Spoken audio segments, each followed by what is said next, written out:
everyone. This week we are going to be working through lessons 29 through 32. So let's get started.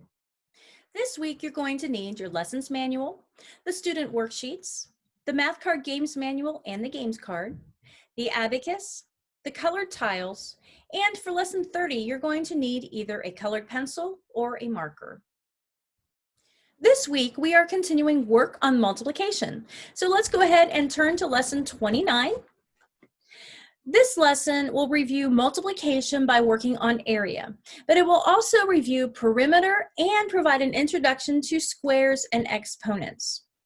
After the warm-up section, you will want to remind your child what perimeter is. And in case you don't remember, it is listed in the lessons manual under the section called Reviewing Perimeter. And it says a perimeter is the distance around an object. You may even want to have your child look that term up in their math dictionary. After you talk about perimeter to your child, then you're going to want to discuss area. Your child will explore what area is by building various arrays. Now, we talked about arrays earlier in the year. If you want to review what an array is, you can go back to lesson 10 when we covered it. Again, you may want to have your child look up the term array in their math dictionary. Now let's look at the section called area. Here you're going to use the colored tiles to build an array.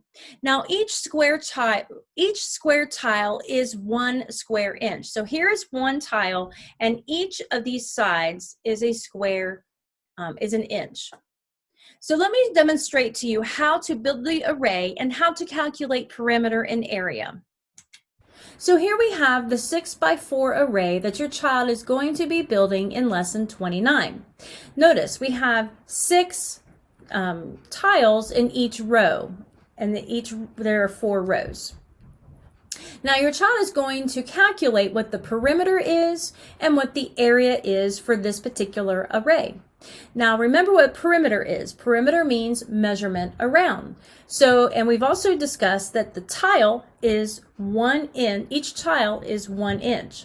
So how many tiles do we have on this side? We have 1, 2, 3, 4, 5, 6, right? We have 6 tiles on this side.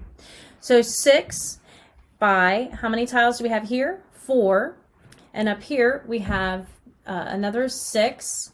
Oops, and then we have another 4. So it would be 6 plus 4 plus 6 plus 4, which would be a total of 20. So the perimeter for this particular array is 20 inches. Now, to calculate the area, your child can start by counting how many tiles there are, or they can actually do multiplication. 6 times 4 is 24, and then they're going to want to count them just to make sure that they are correct, and there are 24 tiles in there. So for the array, for this array, the perimeter is 20 and the area is 24. Once your child has built the 6x4 array and calculated the perimeter and area, they are going to use the worksheet to draw the array in different directions on the grid. They're going to draw the 6x4 array where the 6 is up on top and the 4 is going down. And they're also going to build a 4x6 array, whereas the 4 is on top and it goes down 6. Your child will continue to work through the second and third tables on the worksheet. Now that last table on the worksheet is an activity that will help your child learn a little bit more about squares, and you're going to use this activity to introduce exponents. Take a look at the section called Writing Squares with Exponents. Here you're going to help your child learn that 3 times 3 is the same as 3 squared. So my kids would sometimes confuse 3 squared with 3 times 2. So one thing I did to help my kids understand the square is to tell them that that little 2 told them how many 3's they're going to be multiplying together. So they're going to be, with the little 2, they're going to have 2 3's that they're multiplying together. This is not an overly helpful concept or helpful hint to teach you right now, but you may find it helpful later when we cover exponents later on. Now your child will be practicing several other examples of multiplication and squared problems.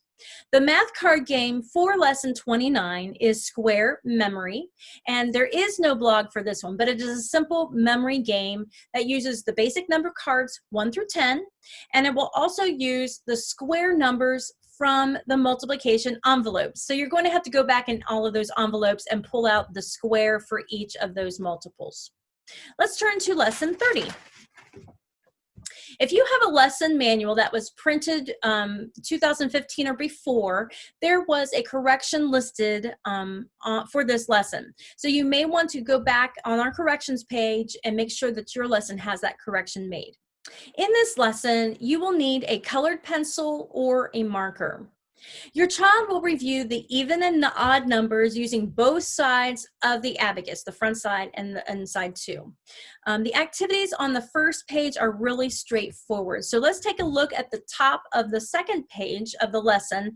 Take a look at the section called Multiplying Even and Odd Numbers. Here, your child is going to discover what happens when you multiply different combinations of even and odd numbers together, and when the product from that multiplication will be an even or odd number. After that activity has been completed, your child will fill in the table from worksheet 16, and then they're going to color in the multiplication chart according to the directions listed. One of the questions on the worksheets asks, on the multiplication table, how many numbers are odd? Now your child will probably count the boxes for the odd numbers, and they're going to come up with 25. But the follow-up question says, how many boxes then are even? So what you're going to want to do is guide your child to find the best way to solve that problem without counting, because your child's going to want to automatically start counting the remainder of the boxes. You don't want to have your child count. You want them to think through the best way to solve it, which you can do that by asking them, so how many boxes total are there in this chart, which there are 100? And then say, so if you know that 25 of them are odd, how can we find how many even numbers there are? And you're going to want to pull out from your child the fact that they're going to need to do some subtraction. They're going to take 100 minus 25 and get 75.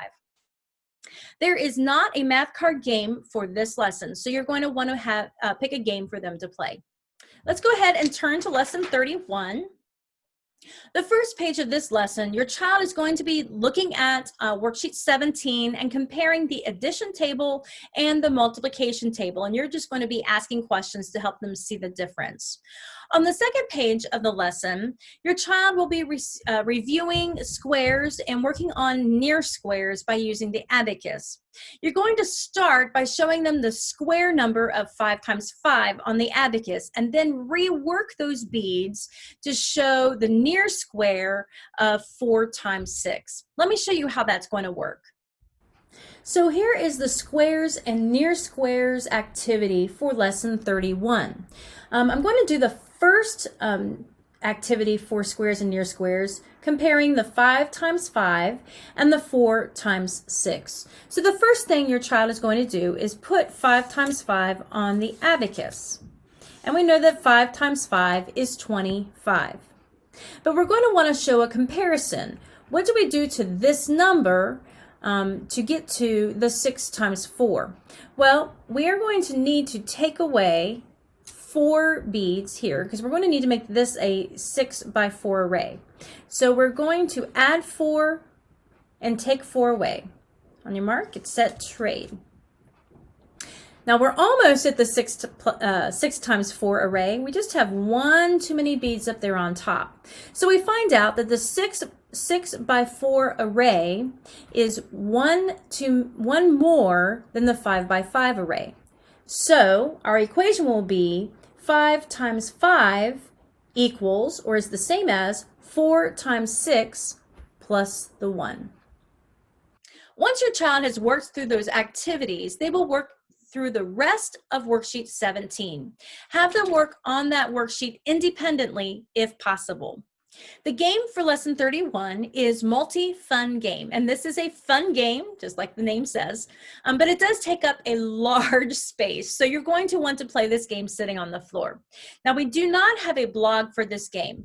The key element to knowing how to play this game, though, is to know that each player can play as many cards as they have in their hand, as long as they're only playing in one row or one column throughout their turn.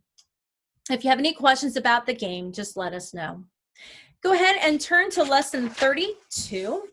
Now, there is a correction made to this lesson in 2016. So if your manual was printed about that time or before, you're going to want to make sure the correction is made in your manual. After the warm-up, you will play the weighted multi-fun game. This game is slightly different from the game it played in lesson 31 in that it uses a little bit different scoring. Once you have finished playing the game, don't put the cards away. Keep them out because you're going to use those cards in the next activity where your child will eventually build the short multiplication table. After your child finishes building the short multiplication table, they will get out worksheet 18 and use the short multiplication table. Now, I absolutely love the short multiplication table. Let me show you how it works. So here we have a short multiplication table. Let's take a look at some multiplication problems to show you how it works. So if I have the problem 4 times 4, I'm going to want to start at the 4, and I'm going to want to go over a total of 4 boxes. So here's 1, 2, 3, 4. 4 times 4 is 16. Let's do another one. Let's look at 6 times 8. We're going to start at the 6. And we're going to go over 8. 1, 2, 3, 4, 5, 6. Uh-oh, we don't have any more boxes. So what we're going to do is we're going to continue going down. So we're at 6, 7, 8. 6 times 8 is 48. You can also do 6 times 8 by starting at the 8 and going over 6. So 1, 2, 3, 4, 5, 6. 6 times 8 is also here again, shown again, 48. Now, the other element that I absolutely love about the short multiplication table is if you'll look at each of the last numbers of the table. What do those look like?